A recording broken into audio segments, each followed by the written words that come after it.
Y can not vitamin C be stored in our body. समझिए, बोल रहा है कि विटामिन सी मेरे बॉडी में स्टोर्ड क्यों नहीं होता है। तो याद कीजिए, विटामिन जो होता है हम लोग 2 पार्ट में डिवाइड किए थे इसे, विटामिन्स किसमें किसमें, एक आपका क्या होता है वाटर सॉल्यूबल और एक क्या होता है वाटर इनसॉल्यूबल। वाटर सॉल्यूबल और एक क्या था वाटर इनसॉल्यूबल।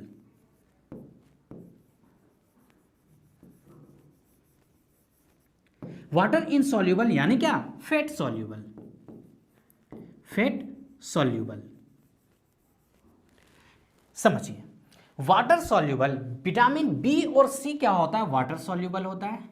बी एंड सी क्या होता है, वाटर सॉल्यूबल। विटामिन बी और सी वाटर सॉल्यूबल होने के कारण हम लोग रेगुलरली यूरिन के थ्रू से क्या करते हैं, एक्सट्रैक्ट कर देते हैं, जिसके कारण हमारे बॉडी में बी और सी का कमी हो जाता है। ठीक है, लेकिन वाटर इनसॉल्यूबल इसमें कौन कौन सा विटामिन आता है, एडेक, ए, डी, ई, के, या तो फिर से अपोजिट करके कोई कोई पढ़ता आ जाइए, के, ई, डी, ए यानी कीड़ा। तो ये क्या होता है, फैट सॉल्यूबल होता है। अब बताइए हम लोग के बॉडी में क्या है, फैट ही तो एक मसला है। तो फैट में जो लीवर होता है या फैट सॉल्यूबल जो टिश्यू होता है उसमें आसानी से विटामिन ए, डी, ई के सॉल्यूबल होके रहता है। लेकिन बी और सी वाटर सॉल्यूबल होता है, जिसके कारण ये स्टोर ही नहीं पाता है, यूरिन के थ्रू क्या होता है बॉडी से हमेशा कंटिन्यूसली बाहर होता रहता है। तो इसलिए हम लोग इसे स्टोर नहीं कर सकते। लेकिन याद रखिएगा, विटामिन में B12 ये वाटर इनसॉल्यूबल होता है, और सारा विटामिन जो क्या होता है वाटर सॉल्यूबल होता है। तो क्या है, why can not vitamin C be stored in our body, क्या है, vitamin C can not be stored in our body because it is water soluble. क्या है, water soluble, as a result it is readily excreted in the urine. चलिए आते हैं next question पे। Question number 7, what product would be formed when a nucleotide from DNA containing thymine is hydrolyze. समझिए, actually DNA जो होता है, DNA में जो न्यूक्लियोटाइड होता है उसमें क्या क्या होता है, इस बात को पहले समझिए। एक पेंटोज शुगर होता है, क्या होता है, pentose sugar,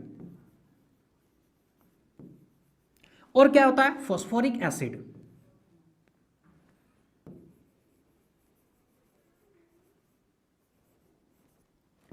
phosphoric acid,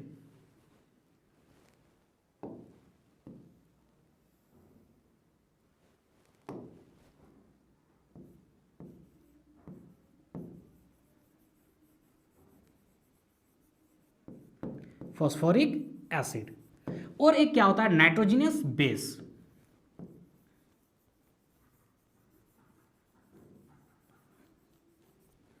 nitrogenous base होता है। तो डीएनए जब हम इसे हाइड्रोलाइसिस करते हैं तो पेंटोज शुगर मिलेगा। पेंटोज शुगर में क्या होगा, beta D2 deoxy ribose, deoxy ribose, phosphoric acid और नाइट्रोजन बेस। नाइट्रोजनियस बेस में क्या क्या होता है याद रखिए, एक होता है एडेनिन, गुआनिन और एडेनिन, गुआनिन और क्या है थायामिन, थाइमिन, और एक क्या होता है साइटोसिन।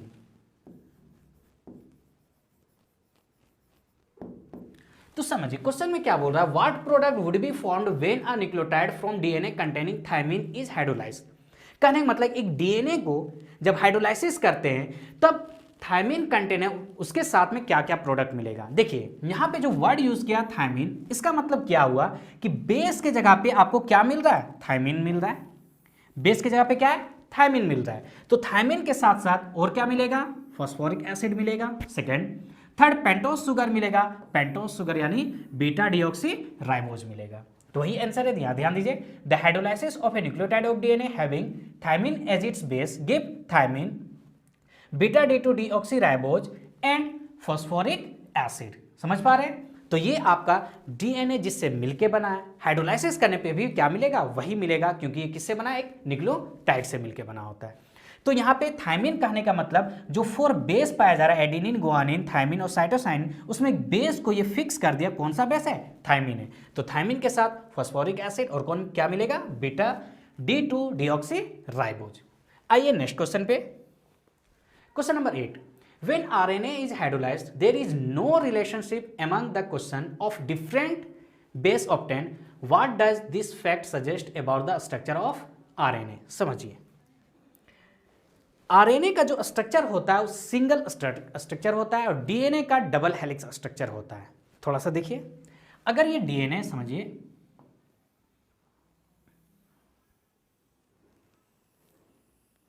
चलिए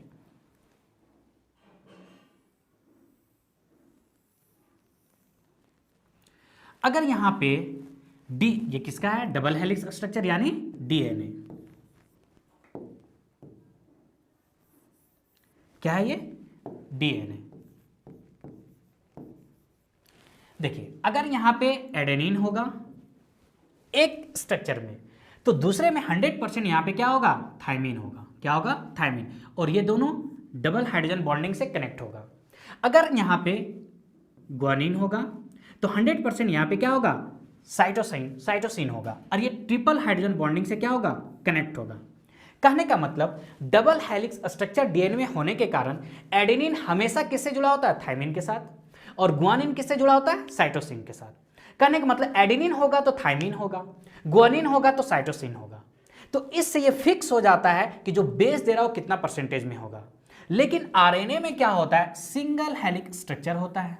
ये क्या है, आरएनए, यहां पे कितना एडेनिन है, कितना ग्वानिन है, कितना साइटोसिन, और थायमिन की जगह पे आरएनए में क्या होता है, यूरोसिल।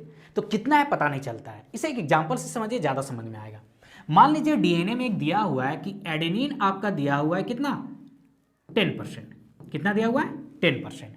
तो आपसे डिफरेंट पूछ देगा, थायमिन कितना है, ग्वानिन कितना परसेंटेज और साइटोसिन कितना परसेंट है, ये पूछ सकता है। तो अभी हम क्या बोले, जब एडेनिन होगा 100% उतना ही क्या होगा, थायमिन होगा, यानी थायमिन भी मेरा कितना हो गया, 10%। कितना हो गया, 10%। अब 100% में 10 + 10 20% तो चला गया, बचा क्या, 80%। तो जितना ग्वानिन होगा 100% उतना ही क्या होगा, साइटोसिन होगा। यानी अब बचा मेरे पास जो कितना, 80% में 40% क्या होगा, ग्वानिन होगा। ग्वानिन कितना होगा, 40%, और उतने ही साइटोसिन भी क्या होगा, 40%।